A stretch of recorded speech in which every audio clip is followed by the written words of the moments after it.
হে যুবক, নওজোয়ান ভাইরা, ছেলেরা, মুসলমানের সন্তান, আজকে সারাদিনে যারা এক ওয়াক্ত নামাজ পড়লা না, তোমরা এবার বলো, এত বড় মহান আল্লাহ, এই 7 আসমান 7 জমিনের এত বড় বিশাল কায়নাতের মালিক, এত বড় সাম্রাজ্যের মালিক, এই চন্দ্র সূর্য গ্রহ নক্ষত্র আলো বাতাস রোদ বৃষ্টি আকাশ জমিন পাহাড় নদী সাগর খাল বিল, আমার অস্তিত্বের মাথার তালু থেকে পায়ের নখ ভেতর বাহির যার হাতে, আমার বেঁচে থাকা যার হাতে, আমার চোখের পলক, হাতের নড়াচড়া, আমার কানের শ্রবণ, আমার জবানের উচ্চারণ, আমার নিঃশ্বাসের প্রত্যেকটা বিন্দু বিন্দু যে মহান আল্লাহর হাতে, সেই এত বড় প্রবাল প্রতাপান্বিত মহাশক্তিশালী আল্লাহর কদমে যার ঘাড় নয় না, যে সেজদা করে না, খোদার কসম বাপ, আমার দিল বলে, এই মুসলমানের বাচ্চা, তোমরা যারা সেজদা করো না, এত বড় আল্লাহর সামনে যাদের ঘাড় নয় না, তোর চাইতে বড় গাদ্দার, তোর থেকে বড় গাদ্দারা বেয়াদব আল্লাহর জমিন আর কেউ নাই, তুই মনে রাখিস। দয়া করে প্রত্যেকে, ছোট বড় জওয়ান বুড়ো, আর একটু কাছাকাছি বসে জমে আন্তরিকতার সাথে, একাগ্রতার সাথে, মানার মানসিকতা নিয়ে আল্লাহর কথা শোনেন। বিশ্বাস করেন, যিনি যতটা বেশি আন্তরিকভাবে শুনবেন, তিনি তত বেশি লাভবান হবেন, আপনারই ভালো হবে। আল্লাহর কোরআন আমাদের প্রত্যেকের পরিবর্তনের জন্য, আমাদের জিন্দেগি সাজাবার জন্য, আমাদের জীবন গঠনের জন্য। কোরআনুল কারীমের মধ্যে আল্লাহ তাআলা ইরশাদ করেছেন, যালিকা হুদাল্লাহ, এই কোরআনই হচ্ছে আল্লাহর হেদায়েত, ইয়াহদি বিহি মান ইয়াশা, আর এই কোরআন দ্বারাই তিনি যাকে ইচ্ছে করেন হেদায়েত দিয়ে থাকেন। তাহলে হেদায়েত এখানেই, কোরআনে। এজন্য কেউ যদি আলো পেতে চায়, পথের সন্ধান পেতে চায়, গন্তব্যের ঠিকানা পেতে চায়, তাহলে তাকে কোরআনুল কারীমের কাছেই আসতে হবে, অন্য কোথাও মিলবে না, অন্য কোথাও গন্তব্য নাই, অন্য কোথাও মঞ্জিল নাই, পথ নাই। এই জেনারেল শিক্ষার কোনো বইতে পথের সন্ধান নেই। পড়ালেখা আছে, নির্দিষ্ট বিষয়ের পড়া আছে, কিন্তু পথের সন্ধান, গন্তব্যের সন্ধান, আমি কোথায় যাব, আমি গিয়ে থামবো কোথায়, এবং এরপরে আমি কি করব, আমার মঞ্জিল কোথায়, আমার শেষ পৌঁছবো কোথায়। যে আমি চলছি প্রতিদিন, সূর্য ডোবে সূর্য ওঠে, রাত আসে দিন আসে, এইভাবে ধীরে ধীরে এটা কই যাচ্ছে, কি হচ্ছে, কেউ মরছে, কেউ নতুন বাচ্চা হচ্ছে, এর মানেটা কি,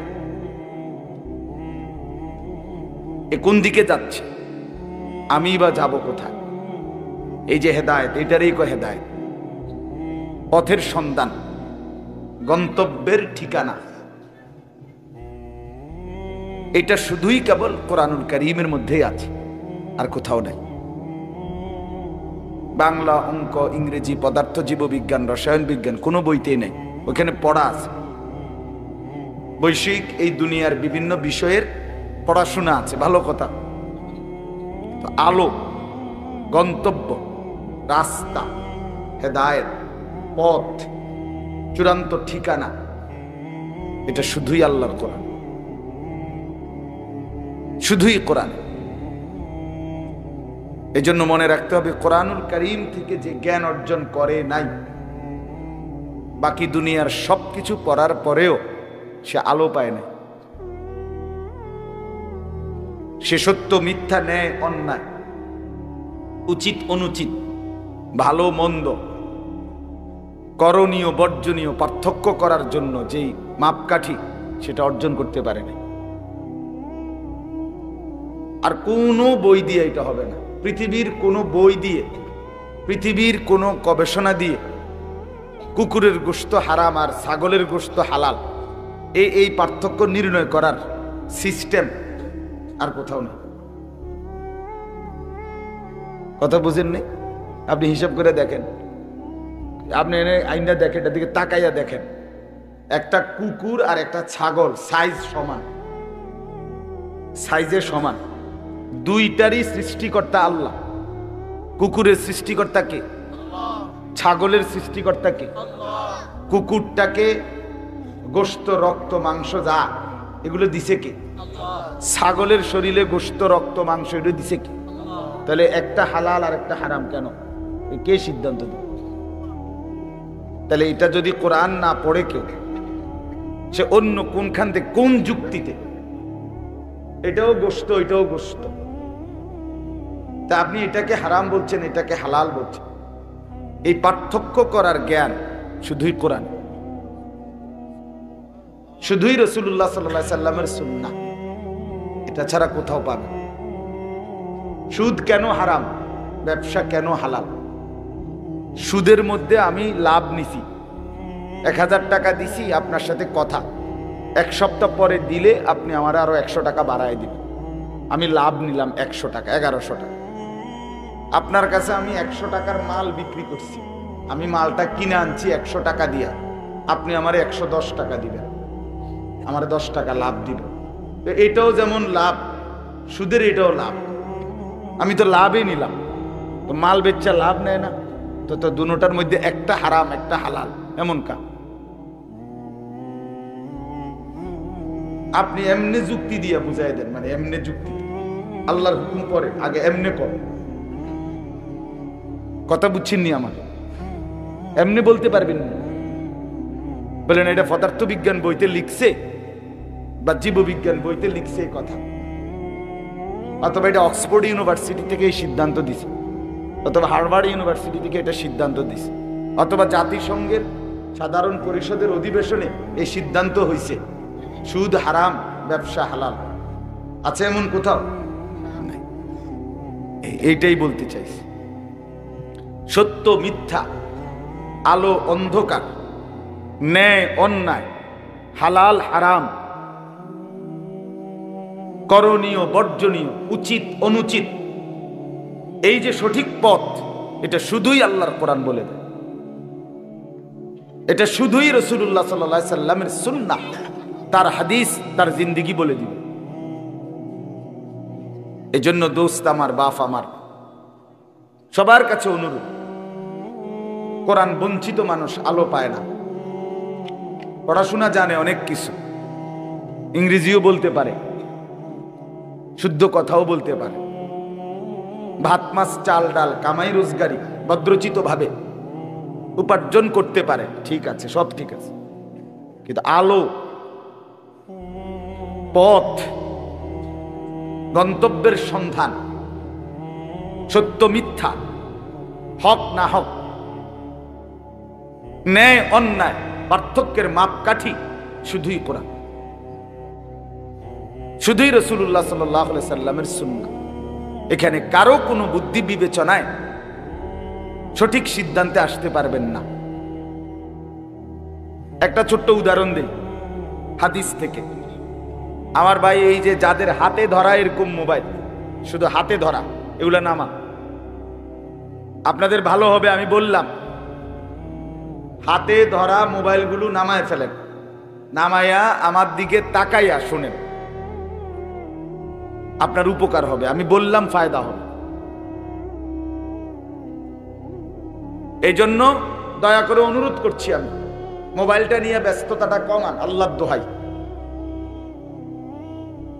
এই ফালতু জিনিস 24 ঘন্টা ব্যবহার করার মতো জিনিস না। মোবাইল এই জন্য বানানো হয় নাই যে জীবনের সব কিছু মোবাইল কেন্দ্রিকই হবে, এটা কোনো কথা ছিল না, এটা কথা ছিল না আমাদের। কিন্তু আমরা আমাদের জিন্দেগির সব কিছু ছবি নির্ভর বানায় ফেলছি। এই জন্য দোস্ত আমার অনুরোধ, নওজোয়ান অনেক ছেলে, আপনারা কেউ মোবাইলটা আলগি দিয়ে এমনি শুনে, যার সহ্য হয় না সে চলে যান, আমার কোনো আপত্তি নেই, কিন্তু খামখেয়ালি করবেন না বসে বসে। আল্লাহ আমাদেরকে বুঝ দান করেন। এই জন্য বাপ বললাম, আল্লাহর কোরআন, রাসূলুল্লাহ সাল্লাল্লাহু আলাইহি ওয়াসাল্লামের সুন্নাহ আলো দেখায়। কোরআনুল কারীমের মধ্যে আছে, আল্লাহ তাআলা বলেন, কোরআনুল কারীম হচ্ছে নূর, আলো, কাজে অন্য কোথাও আলো নাই। কোরআনুল কারীমে আল্লাহ বলছে মাউইজা, উপদেশ।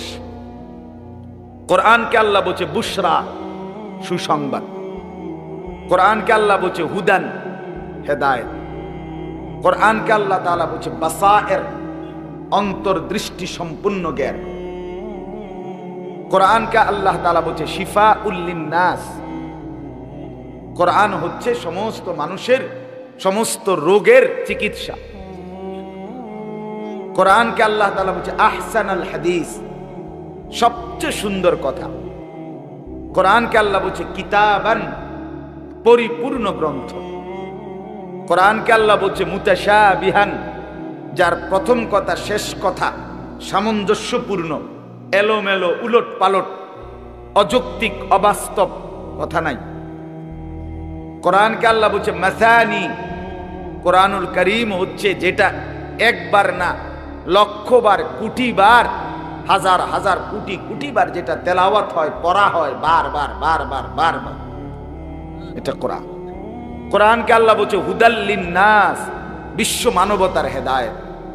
কোরআনকে আল্লাহ বলছে বাইয়িনাতিন মিনাল হুদা, যা বলতে চায় তা স্পষ্ট, জোরাতালি নাই, মুজামিল না, ও কদ্দুর মুখের ভিতরে কদ্দুর বাইরে, এরকম শতবদ না, স্পষ্ট কথা, সব কথা। কোরআনকে আল্লাহ বলছে ফুরকান, সত্য মিথ্যার পার্থক্যকারী, ন্যায় অন্যায় এর পার্থক্যকারী। এর জন্য বন্ধু আমার, শুরুতেই বললাম, কোরআন বঞ্চিত মানুষ আলো পায় না। কোরআন বঞ্চিত মানুষের পথের সন্ধান জানা নাই। কোরআনে আল্লাহ স্পষ্ট বলছে ওয়া মান ইউদলিলিল্লাহু ফামা লাহু মিন হাদ। শুনতেছেন? আল্লাহ তাআলা স্পষ্ট বলছে, আল্লাহ যাকে পথভ্রষ্ট করে দিলেন, ফামা লাহু মিন হাদিন, তার আর কোথাও কোনো পথ প্রদর্শক নাই, সে আর কোথাও রাহবার পাবে না, পথ প্রদর্শক পাবে না। ফামান লাম ইয়াজআলিল্লাহু লাহু নূরান ফামা লাহু মিন নূর, এটাও কোরআনের আয়াত। আল্লাহ বলেন আমার আলো যে পেল না, ফামা লাহু মিন নূর, তার জন্য আর কোথাও কোনো আলো নাই। একেবারে বাংলা কথা। এজন্য শুরুতেই বললাম, জওয়ান কিংবা বুড়ো, ভালো কিংবা মন্দ, সভ্য ভদ্র, উন্নত, এই সব কিছু নির্ধারণ করতে হবে কোরআন সুন্নাহ থেকে। কোরআন সুন্নাহ থেকে। আমি সবসময় এটা বলি, শুধু শুদ্ধ কথা বলে, ইংরেজিও বলে, কিন্তু মুতে তো খারাইয়া। কথা বুঝেন নাই? হ্যাঁ, মুতে তো খারাইয়া, কথা তো শুদ্ধ, একদম সুট বুট পরা। হাইওয়ে হোটেলে রাত্রিবেলা প্রায় দেখি মুতে তো খারাইয়া মতে, কথা তো কয় খুব সুন্দর, কেমন আছেন, হ্যালো, কথা শুনলে মনে হয় কাইতিয়ে যায়, কিন্তু মুইটা ফানি লয় না। আরে অপদার্থ তো শিখলা কি? তুমি জানলা কি? তুমি কি শিখলা? পেশাব করে কেমনে পরিচ্ছন্ন হইতে হয় এটুকুই জানো না, তুমি জানোটা কি? তুমি জানোটাই কি বেটা? কি শিখলা বেটা তুমি? এই জন্য বাপ, এটা জরুরি আমাদের, এটা বুঝতেই হবে, মানতেই হবে। আল্লাহর কোরআন বিহীন সৌন্দর্য, রাসূলুল্লাহ সাল্লাল্লাহু আলাইহি ওয়াসাল্লামের জিন্দেগি বিহীন সৌন্দর্য আর কোথাও নেই। ওয়া ইন্নাকা লাআলা খুলুকিন আযীম। আল্লাহ বলছে, বন্ধু আপনাকে আমি সাজিয়েছি, বানিয়েছি, গড়ে দিয়েছি সর্বশ্রেষ্ঠ সুমহান উন্নত চরিত্রের উপরে। আপনি হাসলেও সেরা, আপনি কাঁদলেও সেরা, আপনি হাঁটলেও সেরা, আপনি বসলেও সেরা, আপনি কথা বললেও সেরা, আপনি চুপ থাকলেও সেরা। আপনি আমার রসূল, আপনি আমার প্রিয়জন। আপনার সব সুন্দর, আপনার নাকও সুন্দর, চোখও সুন্দর, আপনার চেহারাও সুন্দর, আপনার হাসিও সুন্দর, আপনার দাড়িও সুন্দর, আপনার চুলও সুন্দর, আপনার আঙ্গুলও সুন্দর, আপনার নখও সুন্দর। সুবহানাল্লাহ। ওয়া আহসানু মিনকা লাম তারা কাত্তু আইনি। হযরত হাসান ইবনে সাবিত রাদিয়াল্লাহু তাআলা আনহু বলেন, নবীর সাহাবী নবীজির সামনে বসে বলছে, দাঁড়িয়ে মিম্বরের উপরে দাঁড়িয়ে বলছে, হে আল্লাহর নবী, আপনার চাইতে অধিক সুন্দর আমার এই দুই নয়নে আমি আর কাউকে দেখি। ওয়া আজমালু মিনকা লাম তালিদিন নিসাউ। দেখবো কেমনে নবী, আপনার চাইতে সুন্দর কোন মা আজ পর্যন্ত তো জগতে কোনো সন্তান প্রসবই করেন। এমন কোন বাচ্চা তো মায়ের পেট থেকে বেরই হয়। আপনার চাইতে সুন্দর হবে কেমন? তাহলে যিনি সবচেয়ে সুন্দর তিনি রাসূলুল্লাহ সাল্লাল্লাহু আলাইহি ওয়াসাল্লাম। এজন্য তাকে বাদ দিয়ে আপনি হ্যান্ডসাম হচ্ছেন, ধোঁকা, ধোঁকা। তাকে বাদ দিয়ে আপনি চুল সাজাচ্ছেন, বোকামি করছেন। নবী সাল্লাল্লাহু আলাইহি সাল্লামের সৌন্দর্যকে বাদ দিয়ে আপনি চেহারা সাজাইছেন, ভুল করছেন, আর এই পথ পান। এজন্য রাগ করলেও কথা, রাগ না করলেও কথা, দাড়িবিহীন চেহারা সুন্দর হতে পারে না। সাফ কথা বেটা, দাড়িওয়ালা চেহারাই সুন্দর, দাড়িবিহীন চেহারা সুন্দর হইতে পারে না।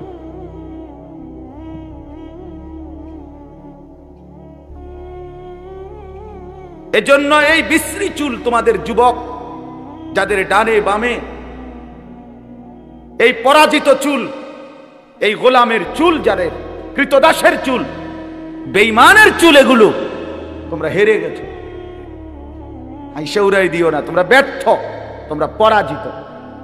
তোমরা ইহুদির কাছে হেরে গেছো, তোমরা খ্রিস্টানের কাছে হেরে গেছো, তোমরা মুরতাদের কাছে হেরে গেছো, তোমরা নাস্তিকের কাছে হেরে গেছো, তোমরা হিন্দুর কাছে হেরে গেছো, তোমরা নাফিতের কাছে হেরে গেছো।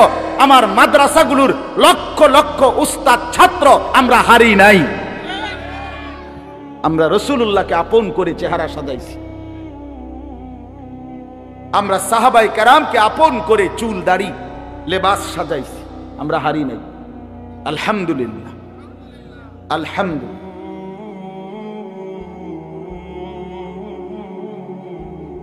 এই জন্য রাসূলুল্লাহ সাল্লাল্লাহু আলাইহি সাল্লামের জিন্দেগি এটাই সুন্দর, কোরআন এটাই আলো, এটা আগে বুঝতে হবে। এই জন্য আজকে প্রথম কথা বাপ আমার এইটা, আপনাদের কাছে অনুরোধ বাপ, জীবনটা কোরআনের সাথে মিশান, রাসূলুল্লাহ সাল্লাল্লাহু আলাইহি সাল্লামের জিন্দেগির সাথে মিশান। দামি হবেন, দামি হবেন। চাচারা আপনাদেরকেও বলি, চাচা, বিড়ি সিগারেট ওয়ালা এই মুখ অপছন্দের মুখ। এই চাচা ভুল করছে, এই দুর্গন্ধওয়ালা মুখ নিয়া চির সুগন্ধ রাসূলুল্লাহ সাল্লাল্লাহু আলাইহি সাল্লাম, যিনি হাঁটলে মেশকের ঘ্রাণ বের হইতো, যিনি হাঁটলে পরের মানুষ বলতে পারতো এই রাস্তা দিয়ে কামলিওয়ালা গেছে, এত সুগন্ধওয়ালা পবিত্র রাসূলের সামনে এই বিড়িওয়ালা দুর্গন্ধের মুখ নিয়ে কেমনে দাঁড়াইবেন? কেমনে সুপারিশ চাইবেন?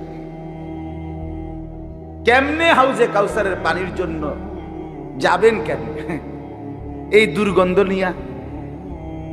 ছি ছি ছি ছি, যাবেন কিভাবে? রাসূলুল্লাহ সাল্লাল্লাহু আলাইহি ওয়াসাল্লাম চির সুগন্ধময় ছিলেন, মানে সর্বদাই তিনি সুগন্ধযুক্ত ছিলেন। সুবহান। মাঝে মাঝে আতর দিতেন না, তার দেহ মোবারকটাই আতর, ঘামটাই আতর। তো এটা কি মাঝে মাঝে আতর দিতেন? না না না, তো শরীরটাই তো আতর। এই জন্য আমি অনুরোধ করছি, রাসূলুল্লাহ সাল্লাল্লাহু আলাইহি সাল্লামের জিন্দেগির আলোকে, কোরআনের আলোকে জওয়ান বুড়ো ছোট বড় সবাই, আমিও আপনিও জীবনটা রাঙাবার চেষ্টা করি। আল্লাহ আমাদেরকে তৌফিক দান করে। চলেন বাপ, আমি আপনাদের সামনে পবিত্র কোরআনুল কারীমের দ্বিতীয় পারা, দ্বিতীয় সূরা, সূরাটার নাম সূরায়ে বাকারা। এই সূরার 183 নম্বর আয়াত, এই একটি আয়াত তেলাওয়াত করেছি। ইনশাআল্লাহ আর অল্প কিছুক্ষণ সময় এই আয়াতটিকে সামনে রেখে আমি আপনাদের সামনে কিছু কথা আরজ করতে চাই। আল্লাহ তাআলা আমাদেরকে তৌফিক দান করেন। আমি রাত্রে আরো পরে আসা উচিত ছিল, ইচ্ছাও ছিল, কিন্তু এমন সময় আমার অনেক প্রিয় জাফর ভাই, আমাদের প্রিয় ছাত্র ওহিদুর রহমান, ওরা এই সময় গিয়া যে সময় বলছে, এই সময় আমার কাছে আর শেষে বয়ান করার মতো, দেওয়ার মতো ডেট কোনোভাবে আমি পারতেছিলাম না, মিলানোর কোনো সুযোগ ছিল। আর এই ওহিদুর রহমান মাশাআল্লাহ নাসর বান্দা, তার কথা হইল এটা একটা ডেট দিতেই হবে, মাড়ির তলে তলে দিতে হবে। এই জন্য আমার আরো মাহফিল আছে, এসার পর থেকে আরো মাহফিল আছে আমার, যার কারণে আমি এইটুকু সময়ের জন্য, অল্প একটু সময়ের জন্য আসছি, শুধু অংশগ্রহণ করলাম। আয়শা আমার প্রিয় ছাত্র, আজকে তো মাশাআল্লাহ প্রধান অতিথি, মাশাআল্লাহ ও তো আমার ছাত্র সরাসরি। এই যে আশিকুর রহমান শুধু ছাত্র, মানে খুব ঘনিষ্ঠ ছাত্র যে কয়জন, এর মধ্যে হে একজন, এখন সে ম্যাজিস্ট্রেট। আমারই স্যার বলা উচিত। কোথায় স্যার? এই যে স্যার আছে এখানে। আমার একবারে খুব আদরের ছাত্র ছিল। আমি যখন সোনাকান্দা পড়াইতাম তখন ক্লাস ছাড়াও আলাদা প্রাইভেট পড়াইতাম, মানে নাহু সরফ, আরবি, গ্রামার সকালবেলা পড়াইতাম ছেলেদেরকে এখানে এই মাদ্রাসাতে। তো তখন ওরা আমার কাছে পড়তো সকালবেলা আলাদা প্রাইভেট। ওই সময় সবচেয়ে ভালো, আলহামদুলিল্লাহ, আর বাস্তবতা এটা, সবচেয়ে ভালো পড়া পারতো, সবচেয়ে বেশি। পুরা সফওয়াতুল মাসাদের একটা শব্দার্থ, আরবি গ্রামারের গুরুত্বপূর্ণ একটা বই। এগুলো আরবি শব্দ এবং তার অর্থ মুখস্থ বলা, এটা পুরাটা আলহামদুলিল্লাহ আমার মনে আছে। ওই শুনাইছিল আমার ওই সময়। আল্লাহ তাআলা তাকে বরকত দান করেন, দ্বীনের পথেই থাকার তৌফিক দান করেন। আজকে আরো যারা মেহমান এসেছেন, জনাব সভাপতি সাহেব, অন্যান্য অতিথিবৃন্দ, সকলকেই আল্লাহ তাআলা দ্বীনের সাথেই জুড়ে থাকবার তৌফিক দান করেন। তো এই 183 নম্বর আয়াত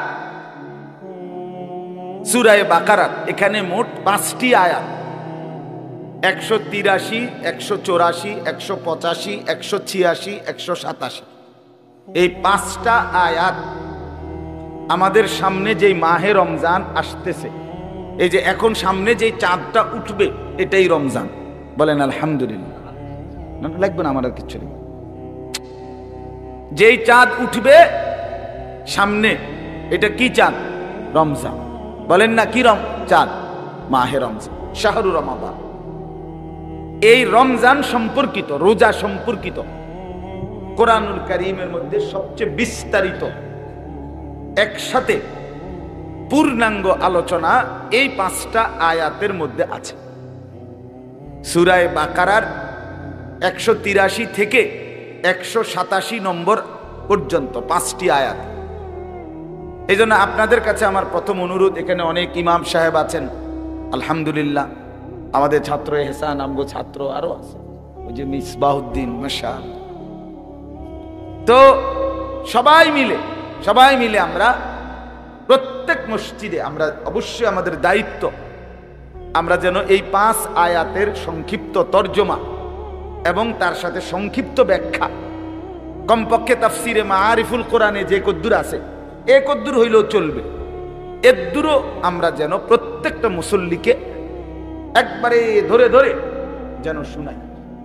তাইলে ইনশাআল্লাহ মুসল্লিদের মাহে রমজান সম্পর্কিত গুরুত্ব, তাৎপর্য, উদ্দেশ্য অনেক ভালো বুঝে আসবে, ফায়দা হবে। আমি আলহামদুলিল্লাহ আমার মসজিদে এই ফেব্রুয়ারি মাসের প্রথম জুমা থেকেই ধারাবাহিকভাবে মাহে রমজান সম্পর্কিত আলোচনা শুরু করছি এবং এখনো চলতেছে। তো এই 5টি আয়াতের প্রথম আয়াত 183 নম্বর আয়াত, এটা সম্পর্কেই আমি আপনাদেরকে শুরু করায় দেব। আপনাদের কাছে অনুরোধ, আপনাদের যাদের সুযোগ আছে আপনারা কোরআনুল কারীম থেকে এই 5 আয়াতের তরজমা, অনুবাদ এবং সংক্ষিপ্ত ব্যাখ্যা নিজে পড়লে নিজে পড়েন, আর নিজে পড়তে না পারলে নিজের কোনো আত্মীয় স্বজন, ছেলে নাতি এমন কাউরি দিয়ে পড়ায় নেন, উপকার হবে। তাফসিরে মাআরিফুল কোরআন কিনতে পাওয়া যায়, তাফসিরে তাওজিহুল কোরআন আছে আল্লামা তাকি উসমানী দামাত বারাকাতুহুমের, পাকিস্তানের বিশ্ববিখ্যাত আলেম, 3 খণ্ডে বাংলা অনুবাদ হয়েছে, খুব সুন্দর, খুব সুন্দর। এই 1300-1400 বা 1500 টাকা দাম নিবে, কিনে নিলে আপনি দেখে দেখে, অথবা যেটাই ভাল লাগে, আরো যদি কোনোটা হয়, এই 5টা আয়াতের সংক্ষিপ্ত তর্জমা এবং ব্যাখ্যা দেখে নিবেন, পড়ে নিবেন। একটা কথা জরুরি মনে রাখবেন বাপ, যেই আমলের যেই হুকুম, ওই আমলের মাসআলা জানার সেই হুকুম। কথাটার মানে হলো এই 5 ওয়াক্ত নামাজ আদায় করা কি, কথা কন না কেন, এই নামাজের মাসআলা জানাও ফরজ। যেই আমলের যেই হুকুম, ওই আমলের মাসআলা জানারও কি সেই হুকুম। এ ঠিক রমজান মাসের রোজা, এটা কি ফরজ না সুন্নত? ফরজ। অতএব রমজান মাসের এই রোজার হুকুম, আহকাম, বিধিবিধান এটা জানাও আপনার উপরে ফরজ। রোজার মধ্যে আমার করণীয় কি, বর্জনীয় কি, রোজার মধ্যে আমি কি কি করতে হবে, কি কি ছাড়তে হবে, কোনটা কোনটা আমল রোজার মধ্যে আছে মাহে রমজান, এসবটা জানা। রোজা ভাঙ্গে কিভাবে, রোজা থাকে কিভাবে, রোজা নষ্ট হয় কিভাবে, রোজা মাকরু হয় কিভাবে, এই মৌলিক প্রয়োজনীয় কমপক্ষে ন্যূনতম এইটুকু জ্ঞান অর্জন করা, এটা আপনার উপরে ফরজ। যেমন হালাল উপার্জন করা, এটা ফরজ। এটা কি প্রত্যেক মুসলমানের জন্য ফরজ, মানে রোজগারের জন্য হালাল হালাল উপার্জনের চেষ্টা করা, এটা ফরজ। তলাবু কাসবিল হালাল ফরিদাতুন বাদাল ফরিদা। নবীজি সাল্লাল্লাহু আলাইহি সাল্লাম বলেন, মৌলিক ফরজ মানে নামাজ, রোজা, যাকাত, হজ, এগুলো আদায়ের পরে হালাল রিজিক তালাশ করা, এটাও ফরজ। অতএব আপনি যদি ব্যবসা করেন, মনে করেন মুদি দোকান, তো এখানে এই সম্পর্কিত মাসআলা জানা আপনার জন্য ফরজ। আপনি যদি চাকরি করেন, তাহলে আমার এই চাকরির মধ্যে শরীয়তের বিধিবিধান কি, এটা জানা আপনার জন্য ফরজ। এটা আপনার জন্য ফরজ, গুরুত্বপূর্ণ। আপনারে কোম্পানি এই মাল দেয়, আপনি টাকা দেন, কোম্পানি একবার কয় কিস্তি, আরেকবার কয় লোন, আরেকবার কয় সিসি, আরেকবার কয় এলসি। আপনার হেতারা এক এক সময় এক এক ইংরেজি নাম কয়, এক এক সময় আপনার টার্গেট দেয়, এক সময় বালতির লগে বদনা দেয়, বদনার লগে বালতি দেয়, হ্যাঁ, আপনারে দুন্দুরের লগে করলা দেয়, করলার লগে দুন্দুল দেয়। আপনি খাইতে নাছেন, নিতে নাছেন, টেয়া গুনতে নাছেন, তামসা করতে নাছেন। এখানে হালাল কোনটা, হারাম কোনটা, বৈধ কোনটা, অবৈধ কোনটা, কোনটা নেওয়া যাবে, কোনটা নেওয়া যাবে না, এটা কি জানার কোনো প্রয়োজন এক মুসলমানের নাই? কই জানি কয়জন, জিজ্ঞেস করি কয়জন, কয়জনে জিজ্ঞেস করি আমরা? আমাদের এটা বদ অভ্যাস, আমাদের এটা মন্দ অভ্যাস, এটা জরুরি মনে রাখবেন। আপনার উপরে যখন আপনি সব না জানেন, বলে যে এটি হুজুররা না জানবো, না না না, হুজুররা জানবে সবগুলো। যার যত মাসআলা সবগুলো সম্পর্কে একত্রে জ্ঞান অর্জন করবে হুজুররা, যেহেতু উনি আলেম। কথা বুঝছেন না? আপনারে আমি সবই জানতেন কইছি না তো, আপনি যেটা করছেন এখন আপনি হজে যাইবেন, এখন আপনার জন্য হজ্জের বিধান জানা ফরজ। আপনি আমি যখন যে আমল করব, ওই আমলের পূর্বে ওই আমল সম্পর্কিত মাসআলা জেনে নেওয়া, এটা গুরুত্বপূর্ণ। আমার জীবনে আমি অসংখ্য মানুষকে এই কথা বুঝাইতে পারি নাই যে ভাই হজে যাওয়ার আগে, আল্লাহর ঘর জিয়ারতের আগে আপনি মাসআলা শিখেন, লাব্বাইক শিখেন, হজের কি কি কাজ এটা শেখেন না, হেবোটার টার্গেট হলো খানা। মানে 14 গোষ্ঠী, পুরা পৃথিবীর যত আত্মীয় স্বজন, এমনকি কবরবাসীরও যদি পাইত ভাত খাবাইল।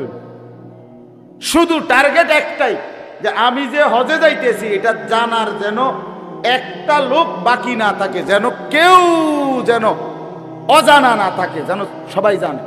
আর কেউ আসেনি জানানের খবর লয় না। তিনি জিগায় তোর যে ইটালির চাচার এক বন্ধু আছে তারে কইসুতি, কয় না ইন্নালিল্লাহ। তো কিতা করলি তোরা যে 3 দিন ধরে কই হেরে জানাইতি হজে যাইতেছি বেটা। কি আশ্চর্য! মানে গরু জবাই করবে, খানা খাওয়াবে, একটা কারবার। কিন্তু ওইখানে গিয়ে উনি ডানও বোঝে না বামও বোঝে। আমাদের ভারতের একজন বড় বুজুর্গ আছেন সৈয়দ আবুল হাসান আলী আন-নদভী রাহমাতুল্লাহ আলাইহির একটা সুন্দর কথা আছে। তিনি বলেন, হে আল্লাহর বান্দা, ফসল কাটার সময় ফসল বুননের সময় না।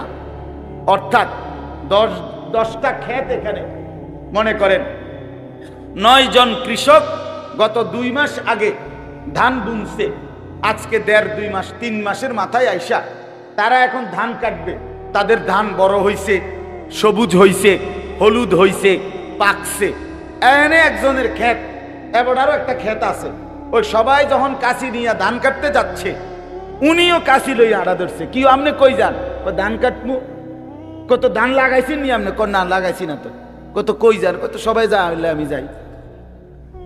তো আপনি এখন কি কাটবেন? আপনি ধান কই? কথা বোঝেন নাই আপনার? আপনার তো ধান বনে নাই, তা আপনি কাটবেন কি? এই জন্য আপনি হজ্জে আল্লাহর ঘরের সামনে দাঁড়াইয়া যদি বলেন অন কিতা করতাম, তো অন আপনার আমি কোন সময় শিখাম? এই লক্ষ লক্ষ মানুষের ভিড়ের মধ্যে এখন আপনারে বুঝামু কোন মাদান লাগাইয়া? আপনাকে তো 1000 বার বলা হয়েছিল আপনি আগে গুরুত্ব দিন। আপনি তো শুধু বাতের থালা লইয়া ব্যস্ত আছিলেন। আমাদের এই বদ অভ্যাস, অসংখ্য মানুষ আমরা বিবাহ শাদী, লেনদেন, আচার ব্যবহার আমরা জানতে চাই না, শিখতে চাই না। আমার বাপ, প্রয়োজন পরিমাণ এলেম, কোরআন সুন্নাহর জ্ঞান অর্জন করা প্রত্যেকের উপরে ফরজ। তলাবুল ইলমে ফরিদাতুন আলা কুল্লি মুসলিম। এই কোরআন সুন্নাহর ইলম অর্জন করা প্রত্যেক মুসলমানের উপরে ফরজ। এই কথার অর্থ হইল, এই যার যতটুকু দরকার অতটুকু জান, এতটুকু জানতেই হবে। আপনার আমি একদিন এক চাচারে বললাম, চাচা আপনার তো সূরা কেরাত অশুদ্ধ, এগুলো ঠিক করেন। উনি কো আল্লাহর রহমতে আমার নাতি 3 জন হাফেজ। আমি আপনারে কইলাম কি, আপনি কি কর? কথা বুঝছেন না আপনি? আপনার নাতি 3 জন হাফেজ, এই কারণে আপনার সূরা কেরাত, আত-তাহিয়াতু, দুরূদ শরীফ, দোয়ায়ে কুনুত, এগুলো আর শুদ্ধ হওয়ার কোনো দরকার নাই। এটা কথা হইল? এটা ইনসাফ হইল মিয়া? এই আমাদের হালাত হলো। এই জন্য আমি অনুরোধ করছি বিষয়টা এটাও গুরুত্ব দিলাম, যে প্রয়োজন পরিমাণ যে যা করছেন সাধারণ মুসলমান সবকিছু হুজুরের কান্দে, ইমামের কান্দে তুলে দিলে হবে না। আপনার নিজের জন্য যতটুকু, আপনি একটা জমি বেচবেন, এই জমিতে হালাল হারাম কি, বেচার পদ্ধতি কি, এতটুকু জানা আপনার জন্য ফরজ। আপনি আপনার মেয়েটা বিয়ে দিবেন, এই বিয়েতে রাসূলুল্লাহর সুন্নাত কি, ইসলামের বিধান কি, খোদার কসম কমপক্ষে এতটুকু জানা আপনার উপরে ফরজ। আজকে আমাদের মধ্যে মানসিকতাই এটা, যে আমরা মোটেই বললেই আমরা পাশ কাটি, 900 কথা বলি। হ্যাঁ হুজুর কথা তো ঠিকই কন, বুঝি তো, আমরা লেগে কন কথাটি বালাই কইছে, ঠিকই কইছে, পারি না, শেষ। মানে তোমার 1.5-2 ঘন্টার ওয়াজের মধ্যে ফানি ঢেলে দিল।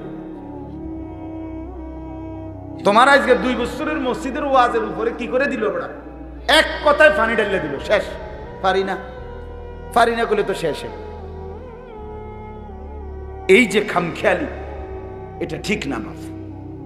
বরং প্রয়োজন পরিমাণ দিন শেখা, শরীয়তের জরুরি মাসআলা মাসাইল জানা, আপনাদের প্রত্যেকের উপরে ফরজ।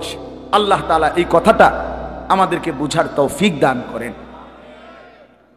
এখন আসেন মাহে রমজান এই সম্পর্কিত কথা বলার আগে, প্রথম আয়াতের তর্জমা করার আগে একটা গুরুত্বপূর্ণ ছোট্ট কয়েকটা কথা আগে বুঝেন।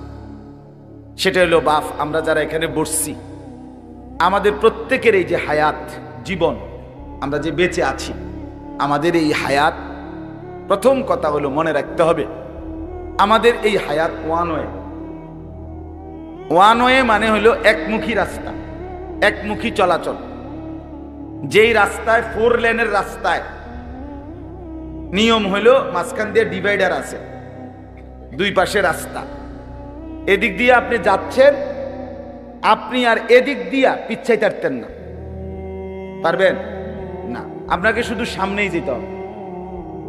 আপনাকে যদি আবার পিছনে আসতে হয় তো ইউটার্ন নিতে হবে, ইউটার্ন নিয়ে আবার ওই পাশে যাইতে হবে। এদিক দিয়ে আপনি আর কি করতে পারবেন না, পিছনে আসতে। এটারে কয় ওয়ান ওয়ে রাস্তা, একমুখী রাস্তা, একমুখী চলাচল। আমাদের প্রত্যেকের হায়াত এই একমুখী, একমুখী ওয়ান ওয়ে। মানে কি?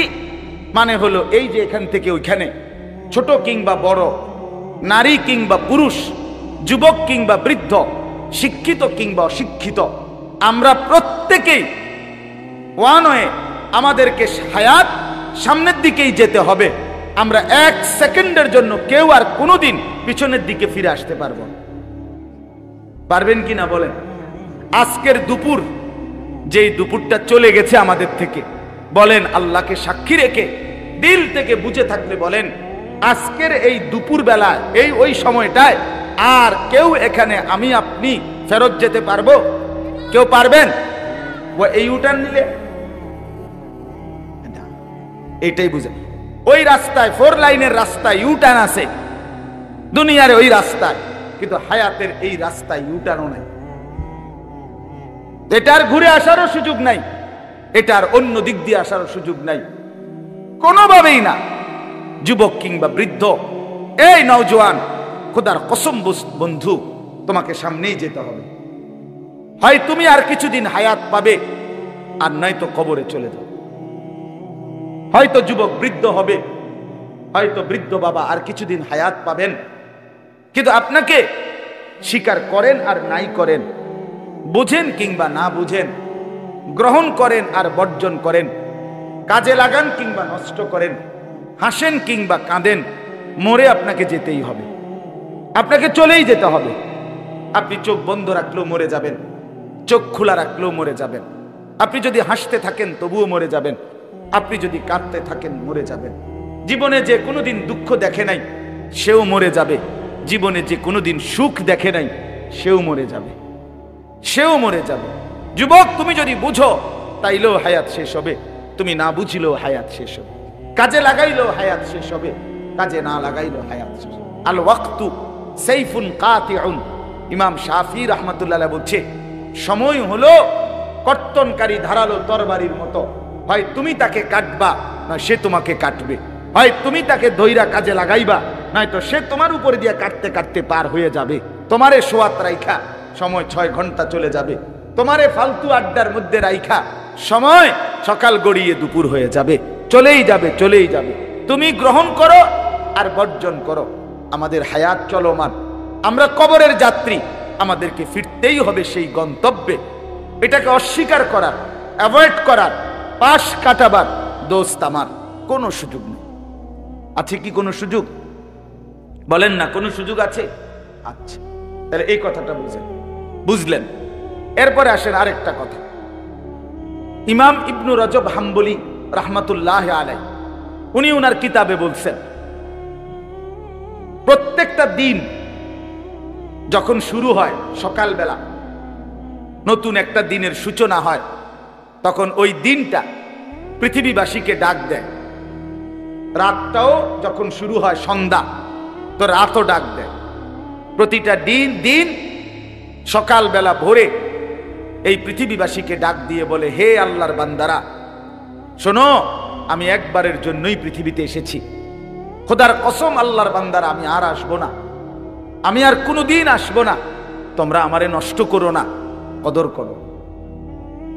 এভাবে প্রতিটা রাত আবার ডাক দিয়ে বলে, হে আল্লাহর বান্দা, আমি একবারের জন্যই এসেছি, আমি আর কোনোদিন আসবো না, আমারে তোমরা নষ্ট করো না, কদর করো।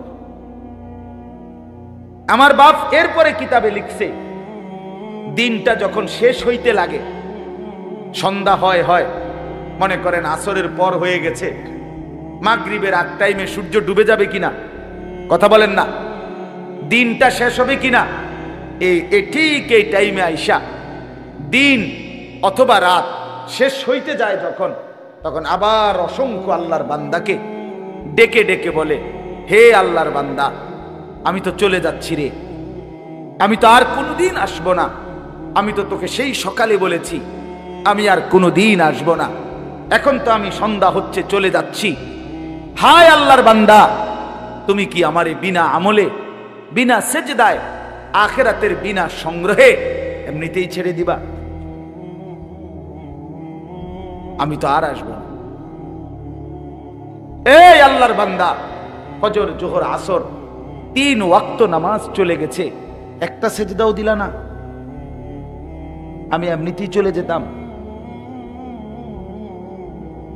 আমি এমনিতেই চলে যেতাম তোমার থেকে। আহা, ঠিক রাতও যখন ভোর হইতে যায়, কসম খোদার, রাত্র তার শেষ বেলায় আবার ডাক দে, হে আল্লাহর বান্দা, মাগরিব, এশা, তাহাজ্জুদ, এতগুলো নামাজের সময় গেল, একটা সেজদাও দিলা না। সারা রাত মোবাইলে উলঙ্গ ছবি, নর্তকীর নাচ, জিনা ব্যভিচারের দৃশ্য, নাচ গান, অসৎ আড্ডা, অথবা শুধু শুধু ঘুমে ঘুমে এত বড় রাত শেষ করে দিলা, আমি এমনি চলে যেতাম। এই আল্লাহর বান্দা, আমি যে আর আসবো না, আর আসবো। আমার বাপ, আমার ভাই, আমার বন্ধু, ভাবতে শিখেন, আপনি জবাব দেন, আর আসবে না। এই জন্য রাত বলে, আমাকে বুঝি কোনো কাজে লাগাইলা না, কোনো কাজে লাগাইলা না, সারাটা রাত এভাবে ফেলে দিলা, সারাটা দিন এভাবে ফেলে দিন। হে যুবক, নওজোয়ান ভাইরা, ছেলেরা, মুসলমানের সন্তান, আজকে সারাদিনে যারা 1 ওয়াক্ত নামাজ পড়লা না, তোমরা এবার বলো, এত বড় মহান আল্লাহ, এই 7 আসমান 7 জমিনের এত বড় বিশাল কায়নাতের মালিক, এত বড় সাম্রাজ্যের মালিক, এই চন্দ্র, সূর্য, গ্রহ, নক্ষত্র, আলো, বাতাস, রোদ, বৃষ্টি, আকাশ, জমিন, পাহাড়, নদী, সাগর, খাল, বিল, আমার অস্তিত্বের মাথার তালু থেকে পায়ের নখ, ভেতর বাহির যার হাতে, আমার বেঁচে থাকা যার হাতে, আমার চোখের পলক, হাতের নড়াচড়া, আমার কানের শ্রবণ, আমার জবানের উচ্চারণ, আমার নিঃশ্বাসের প্রত্যেকটা বিন্দু বিন্দু যে মহান আল্লাহর হাতে, সেই এত বড় প্রবাল প্রতাপান্বিত মহাশক্তিশালী আল্লাহর কদমে যার ঘাড় নয় না, যে সেজদা করে না, খোদার কসম বাপ, আমার দিল বলে, এই মুসলমানের বাচ্চা, তোমরা যারা সেজদা করো না, এত বড় আল্লাহর সামনে যাদের ঘাড় নয় না, তোর চাইতে বড় গাদ্দার, তোর থেকে বড় গাদ্দারা, বেয়াদব আল্লাহর জমিন আর কেউ নাই, তুই মনে রাখিস। তুই সাংঘাতিক গাদ্দারা বেটা, তুই ঘাউরা নাম্বার 1, তুই বেয়াদব নাম্বার 1 বেটা, তুই গাদ্দার, তুই গাদ্দার, তোর ঘাড় বড় শক্ত, তুই কার সামনে মাথা নোয়াইলি না? কি ভাবছি আল্লাহকে? হ্যাঁ, কি ভাবছে?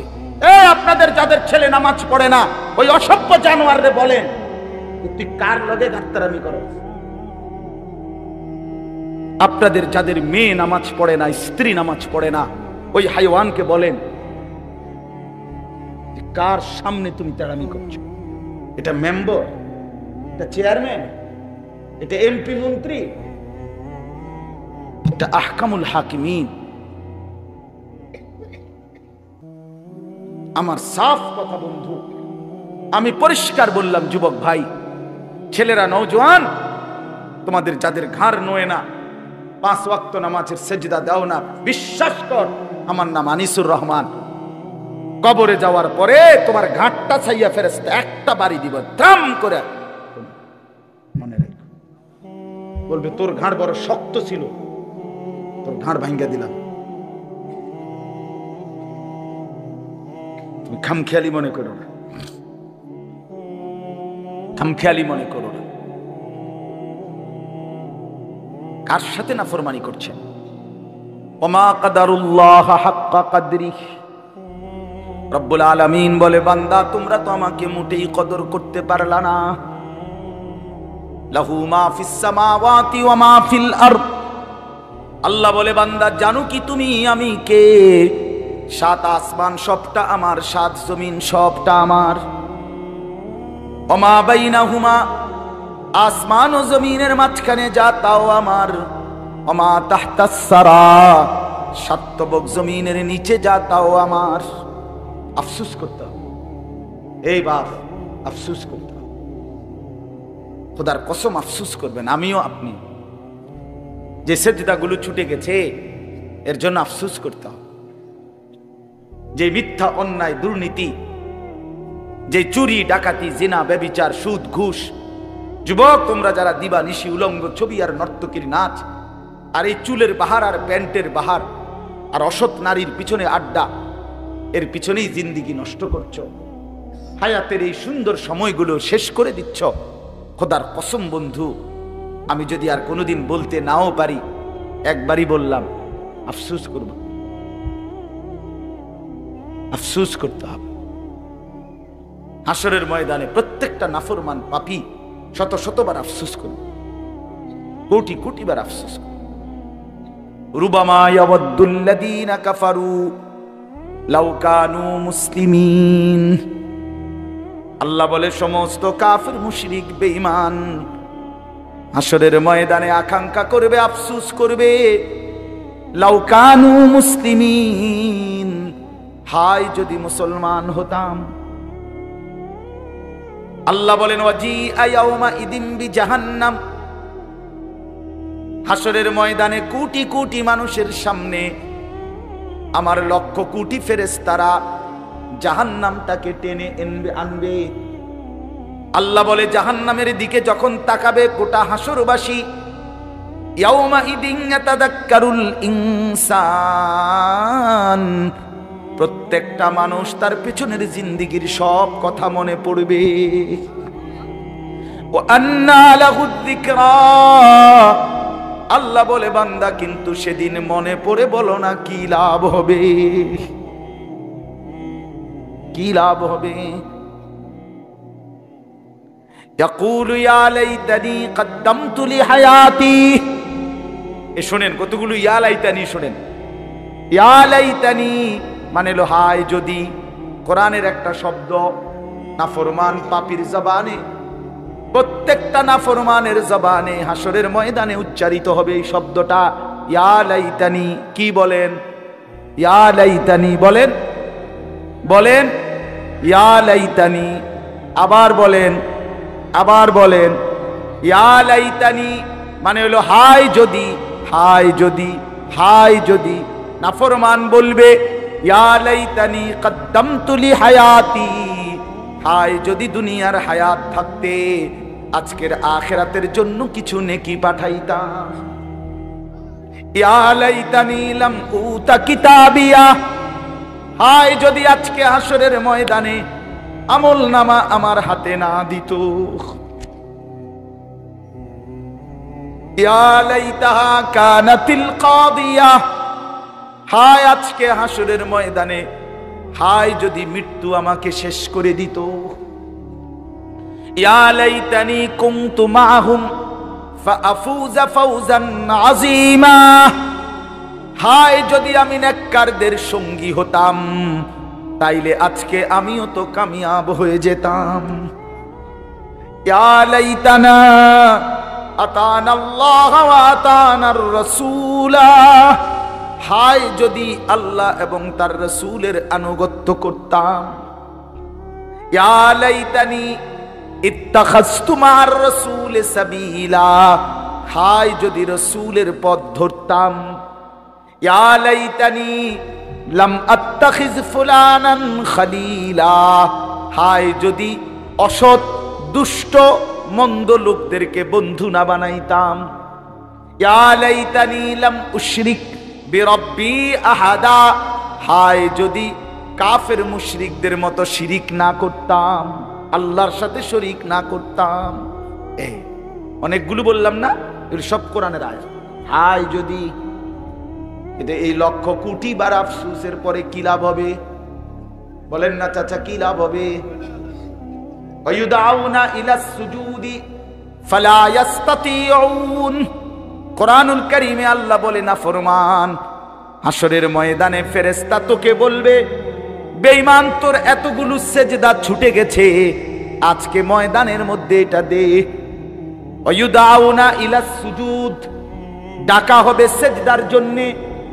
যে বেঈমান সেজদাগুলো দে, ফজর জোহর আসর মাগরিব এশার সেজদাগুলো এখন দে। খোদার কসম আল্লাহ নিজেই বলতেছেন, ফালা ইস্তাতিউন, আমার নাফরমান বান্দা লক্ষবার চেষ্টা করবে, কিন্তু হাসরের ময়দানে একটা সেজদাও আর দিতে পারবে না। আর কোমর ভাঙবে না বন্ধু, আর হাঁটু ভাঙবে না, আর কোনোদিন কোনোই ভাঙবে না। এজন্য ছেলেরা, বাবারা, পর্দার আড়ালের মা বোনরা আল্লাহর নাফরমানি করে নিজেরে খুশি মনে করেন, চালাক ভাইবেন, আফসুস করতে হবে, আফসুস করতে হবে, আফসুস করতে হবে। প্রত্যেকটা মানুষ আজকের এই হায়াত আবার ফেরত চাইবে। নাফরমান পাপী, হাত্তা ইদা জাআ আহাদাহুমুল মাউত ক্বালা রাব্বিরজিউন, কোরআনে আছে। আল্লাহ বলে মালাকুল মউত আজরাইল যখন নাফরমানের সামনে এসে দাঁড়াবে, প্রতিটা পাপী, কাফের, মুশরিক, নাফরমান, অবাধ্য আল্লাহকে চিৎকার করে বলবে, আল্লাহ রাব্বিরজিউন, দুনিয়ায় আমারে একটু সময়ের জন্য ফেরত দেন। লাআল্লি আমালু সালিহান ফীমা তারাকতু, যে আমলগুলো ছুটে গেছে মাওলা সেগুলো এবার করব। আল্লাহ বলবেন কাল্লা, না না, কখনোই না, কখনোই না বান্দা। আল্লাহ বলেন ওয়া আনজিরিন নাসা ইয়াওমা ইয়াতিহিমুল আযাবু ইয়াওমাল কিয়ামাহ ফায়াকুলুল লাযীনা যালামু রব্বানা আখিরনা ইলা আজালিন করিব। আল্লাহ বলে হাসরের ময়দানের ভীষণ আযাব দেখে প্রত্যেকটা জালেম নাফরমান আল্লাহকে বলবে, আল্লাহ কিছুটা সময়ের জন্য দুনিয়া ফেরত দেন। নুজিবি দাওয়াতাকা ওয়া নাত্তাবি'ir রাসূল, এবার যদি মাওলা ফিরতে পারি দুনিয়ায়, আপনার সব কথা শুনবো, রাসূলদেরও আনুগত্য করব। আল্লাহ বলবেন না না বন্ধু, আজরাইল দেখাইয়া সুযোগ দিলে ফেরাউনরও এই তো বাইজিদ বোস্তামি হয়ে যাইতো। কথা বোঝেন না? কবর থেকে যদি নমরুদকেও আবার পাঠাইতাম, সেও জিন্দাউলি হইয়া যাইতো। না, আমি আর কোনোদিন ফেরত দেব না। কোরআনুল কারীমের মধ্যে আছে, জাহান্নামীকে যখন জাহান্নামে ফেলা হবে, তালফাহু ওয়ুজুহাহুমুন নার,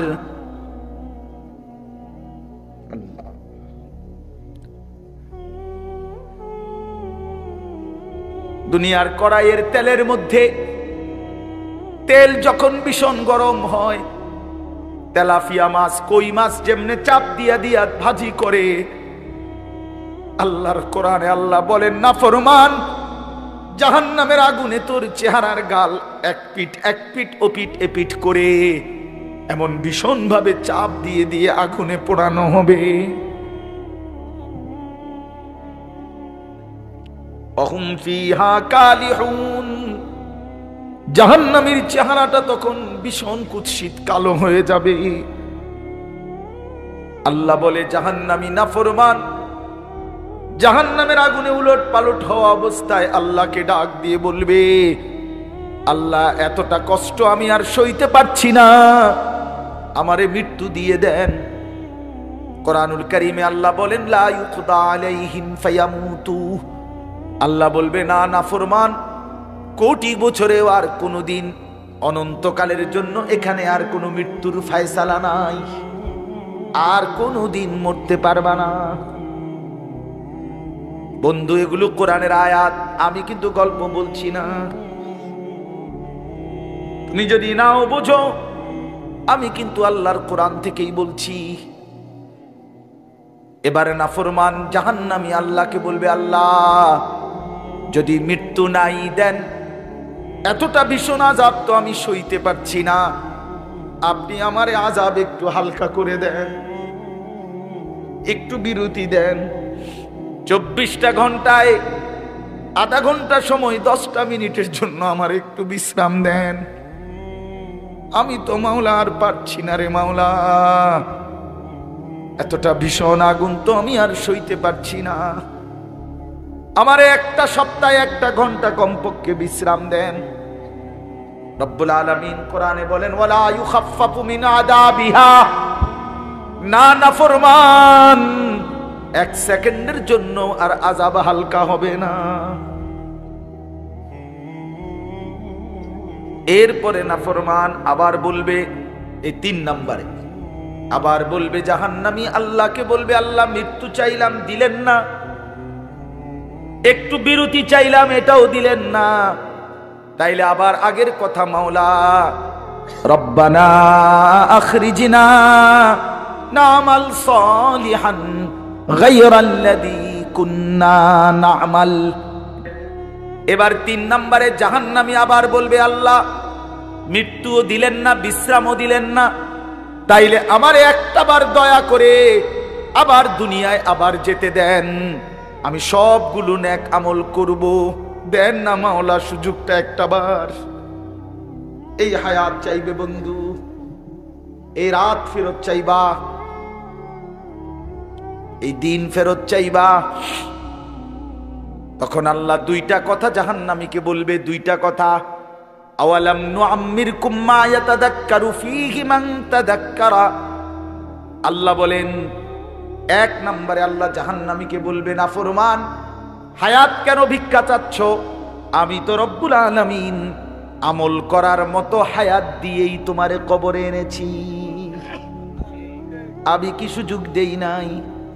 হ্যাঁ, কথা বলেন না কেন? এই ভাই, আজকে জোহরের ওয়াক্ত হয়েছিল না? বলেন না কেন? আসরের ওয়াক্ত হয়েছিল না? ফজরের ওয়াক্ত হয়েছিল না? এশার ওয়াক্ত হয়েছে না এখন? তো তুমি নাফরমান সেজদা দিলা না কেন? এই অপদার্থ, সেজদা দিলা না কেন? কেন গোলামি করলাম? তুমি কি সময় পাও নাই? আল্লাহ এটাই বল, কি মনে করো বান্দা, আমি কি তোমাকে হায়াত দেইনি? আমি কি সুযোগ না দিয়ে এনেছি? আওয়ালাম নুআম্মিরকুম, আমি কি তোমাদেরকে হায়াত দেই নাই? আপনি কি বলবেন? না দিছেন না, এটা বলতে পারবেন? কথা বলেন না, বলতে পারবেন? আর 2 নম্বরে আল্লাহ বলবে, এটা ইনশাআল্লাহ আল্লাহ যদি কবুল করে, আমগো কথা আল্লাহ কইব এই সময়, এই সময় আমরা যারা মসজিদের ইমাম, ওলামায়ে কেরাম, পীর মাশায়েখ, বুজুর্গানে দ্বীন, ওয়াইজ, বক্তা, ওলামায়ে কেরাম, আপনাদেরকে যে দিবানিশি বলছে, আল্লাহ এই কথাইটাই বলবে। এরপরে ওয়াজাআকুমুন নাদির, বান্দা একে তো হায়াত দিয়েছিলাম, দ্বিতীয়ত আমার পক্ষ থেকে ভয় প্রদর্শনকারী বান্দা বারবার তোমার কাছে পাঠাইছিলাম। মনে কি পড়ে কত ইমাম, কত আলেম, কত পীর, কত বুজুর্গ, কত আউলিয়া, কত ওলামা, কত ওয়াইজ, কত বক্তা চোখের পানি ফেলে ফেলে বারবার বারবার বারবার তোমারে জাহান্নামের কথা বলেছিলি। আলাম তাকুন আয়াতি তুতলা আলাইকুম ফাকুনতুম বিহা তুকাদ্দিবুন, আল্লাহ বলবেন আমার আয়াত আমার কোরআন বারবার পড়া হয়েছিল, ফাকুনতুম বিহা তুকাদ্দিবুন, তুমি এগুলোরে মিথ্যা মনে করেছিলে। কি মনে করেছিলে? কথা বলেন না, মিথ্যা মনে করে। আরে তো সবকিছুতে হুজুরের এটা জানিস না বেটা, এরম বেদ্য বাসিনী কথা কর না। আর আহসাই রে, হুজুরের সব কথা ধরলে চলন যাইতো না। হুজুরের মধ্যেও কত দোষ, হুজুরের মধ্যে আচ্ছা আমার মধ্যে 100টা দোষ, তো এর লেগে বুঝি আপনি জাহান্নামী হইবেন? কথা বলেন না কেন?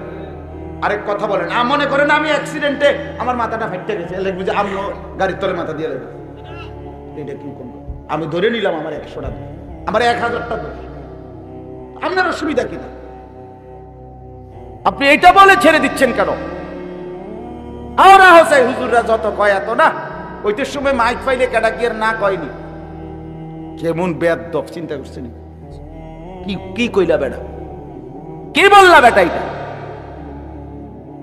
হুজুররা সব কথা ধরলে চলতো না, চলন যাইতো না বর্তমান যুগে। মানে মানে কি বুঝাইতে চাইছেন?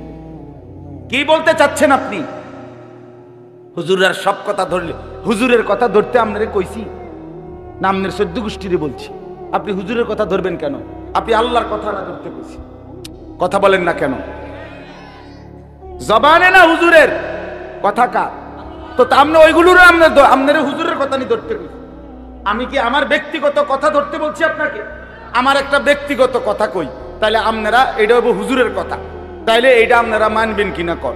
সেটা হলো, আমি এখন কুমিল্লা ক্যান্টনমেন্ট থাকি, আপনারা জানেন অনেকেই। ময়নামতি সাহেবের বাজার সোনাকান্দা থেকে যাওয়ার পরে আমি ওইখানে একটা ছোট্ট মাদ্রাসা করছি, ওখানে আমার বাসা আছে।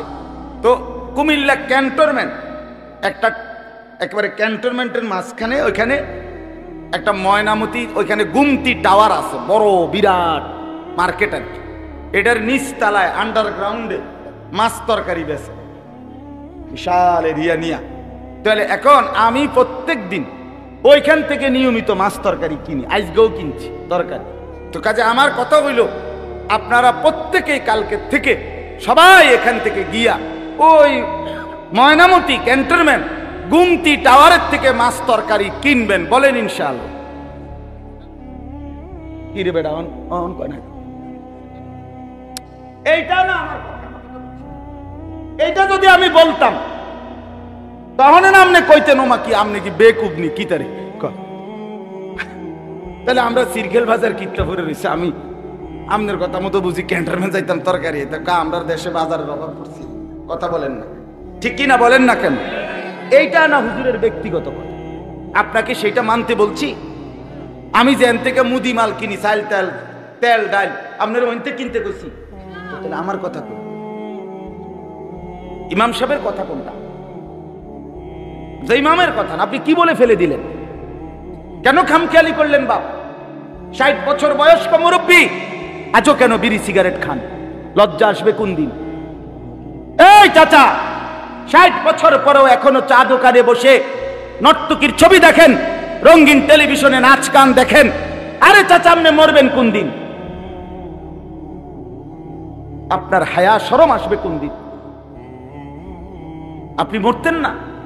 আপনি কবরে যাইতেন না? তাইলে আজকে 20 বছর ধরে যার ঘরে প্রতিদিন রঙিন টেলিভিশন চলে, আপনার বউ বাচ্চা আপনার টাকা দিয়া আমনের খরচায় টেলিভিশন, আমনের ডিশের বিল দেন, আমনে বিদ্যুৎ বিল দেন। আপনি আজ 20টা বছর আমনের বউ বাচ্চা প্রতিদিন আপনার ঘরে বৈশা নাচ গান, নর্তকীর ছবি, জিনা ব্যভিচারের দৃশ্য, নাটক, সিনেমা দেখে এই অসভ্যতা, এই নাফরমানি, এই গুনাহ, এই জাহান্নাম থেকে তাদেরকে কোন দিন ফিরাবেন?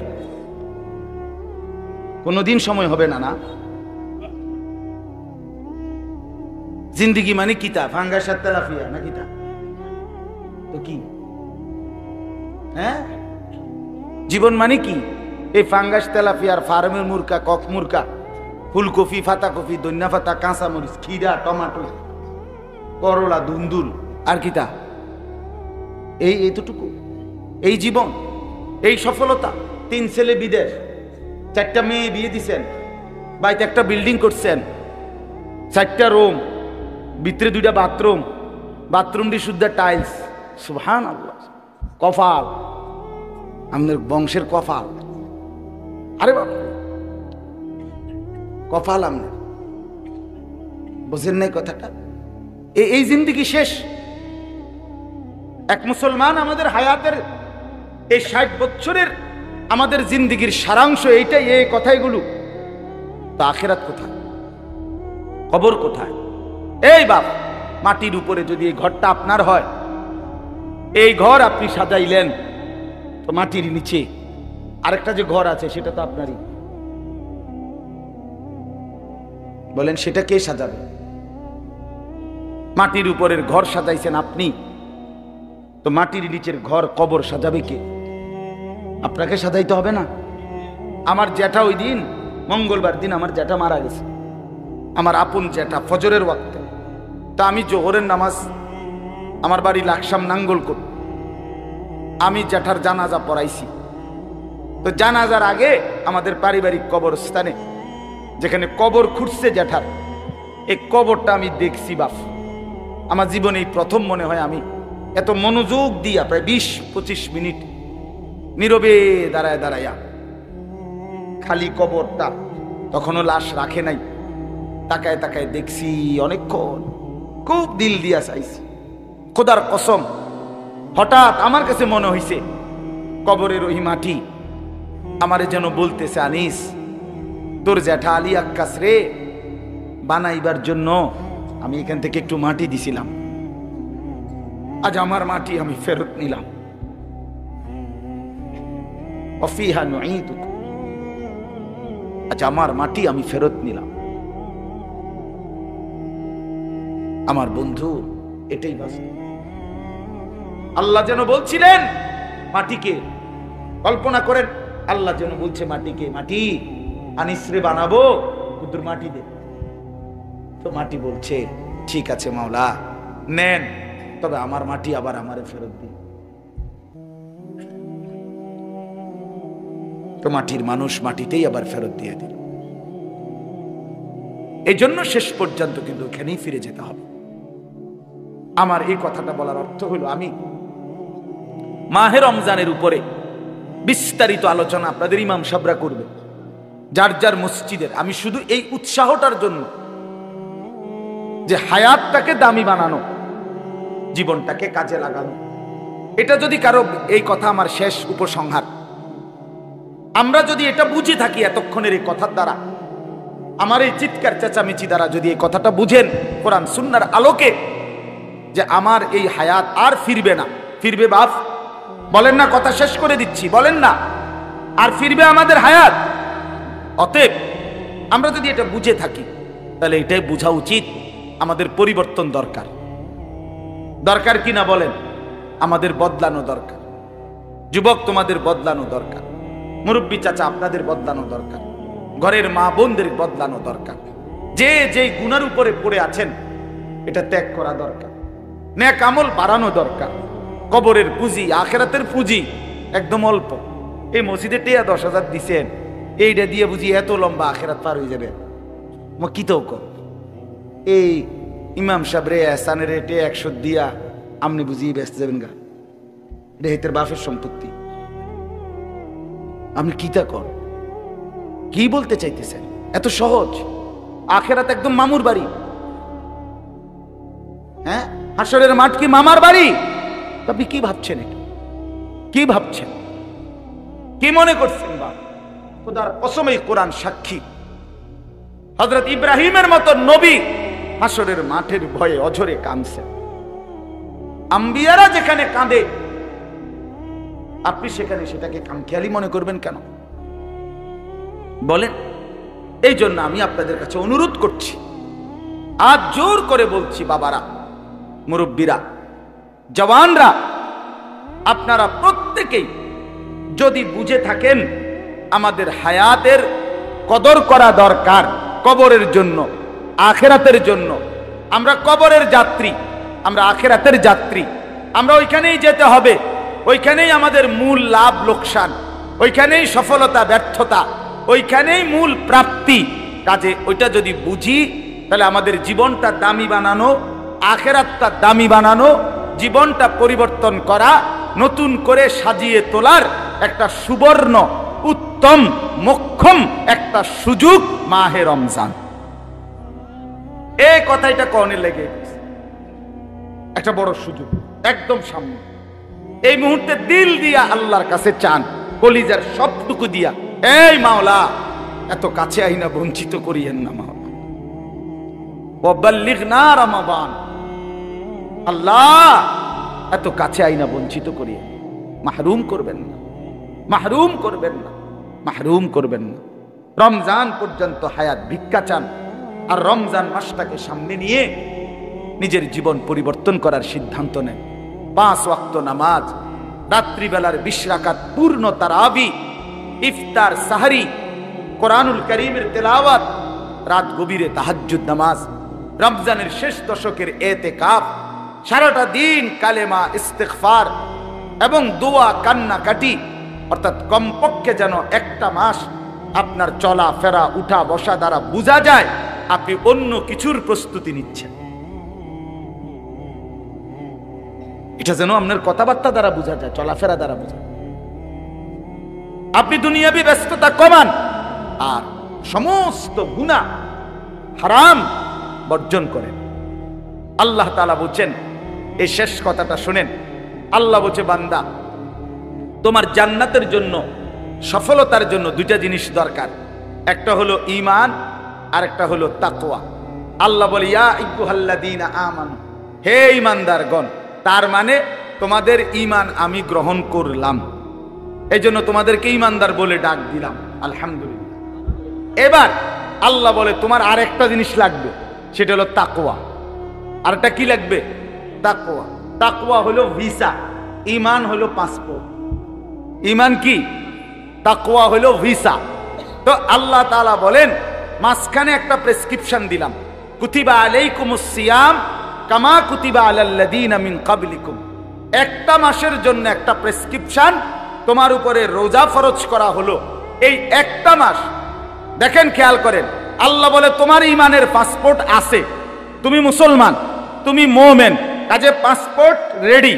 এবার 30টা দিন গোনা, অথবা 29 দিন, 31-এ যাইতাম না বান্দা, সাফ কথা, 31 দিন লাগাইতাম না করে পরিষ্কার, 30 ফাইলে 29, মনে চাইলে 29-এ দিয়ালাম, আর নাই তো 30-এ, 31-এ নেব না। তুমি বান্দা 30টা দিন গুনা গুনা, আইয়ামাম মাদুদাত, গুনে গুনে 30টা দিন আমি আল্লাহর হুকুমটা মানো, গুনাহ ছাড়ো, আমি যা যা করতে বলেছি 30টা দিন পালন করো। আল্লাহ বলে, ঈমানদার, তোমার ঈমানের পাসপোর্টের উপরে মাহে রমজানের 30টা দিন গুনাহ থেকে মুক্ত, চুরি, ডাকাতি, জিনা, ব্যভিচার, মদ, জুয়া, নারী, অশ্লীলতা, বেহায়াপনা, নাচ গান, নাটক, সিনেমা, অবৈধ উপার্জন, ছিনতাই, রাহাজানি, অন্যায়, অশ্লীলতা ছেড়ে দিয়ে আমার হুকুম, নামাজ, রোজা, জিকির, তেলাওয়াত, ইফতার, সাহারি, তারাবি, কোরআনের তেলাওয়াত, দোয়া, কান্নাকাটি নিয়া 30টা দিন মেহনত করো, কষ্ট করো, একটু পরিশ্রম করো। আল্লাহ বলে, 30 দিনের মাথা তোমার ঈমানের পাসপোর্টে আমি আল্লাহ তাকওয়ার ভিসা লাগায় দেব, জান্নাতের গাড়িতে তুলে দেব। যা বেটা, রওনা দে, ওঠ বিমানে যা, 31 দিন লাগবে না বেটা, শেষ কর।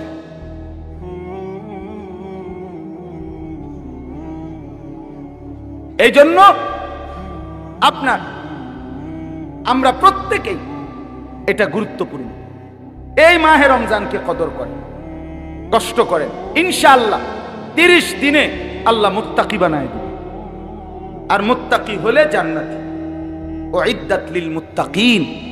আল্লাহ তাআলা আমাদেরকে তৌফিক দান করেন। আমার বাপ, সবার কাছে অনুরোধ, জীবনটা সুন্দর করেন। নওজোয়ান ছেলেরা, তোমাদের কাছে অনুরোধ ভাই, মোবাইলের আসক্তি ছেড়ে দাও, নারীর আসক্তি ছেড়ে দাও, মদ জুয়ার আসক্তি ছেড়ে দাও। বয়স্ক পুরুষ যারা অভিভাবক, আপনাদের কাছে বিনীত অনুরোধ, স্ত্রী সন্তানের জন্য অশ্লীলতা, বেহায়াপনা, নাটক, সিনেমা, নাচ গান, টেলিভিশন হারাম, এটাকে আপনি মেনে নিয়েন, এটা ব্যবস্থা কইরেন না বাপ, কষ্ট পাইবেন।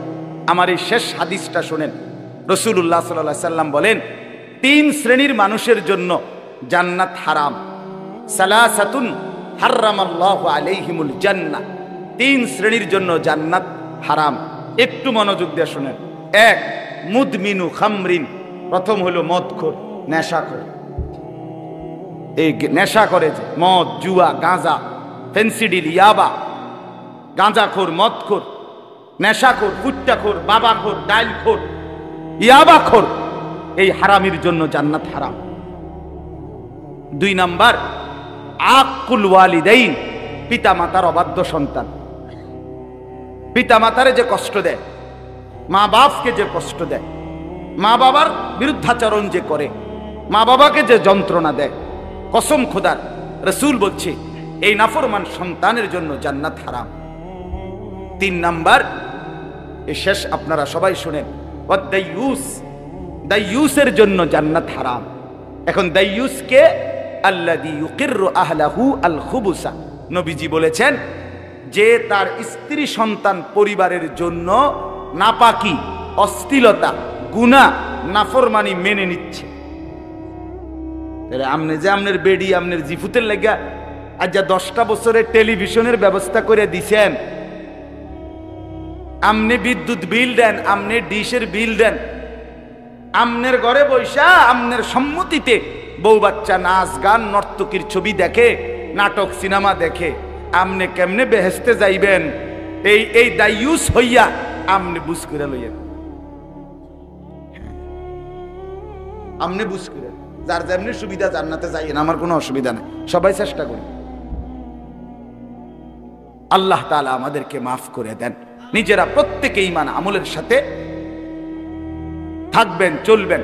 আল্লাহ তাআলা আপনাদের সবাইকে কবুল করেন।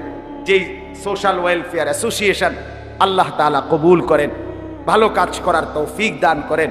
আলহামদুলিল্লাহ, আপনাদের এই গ্রামে অনেক ছেলেরা বর্তমানে উঠতি, আলহামদুলিল্লাহ ভালো ভালো শিক্ষিত অবস্থানে আছে।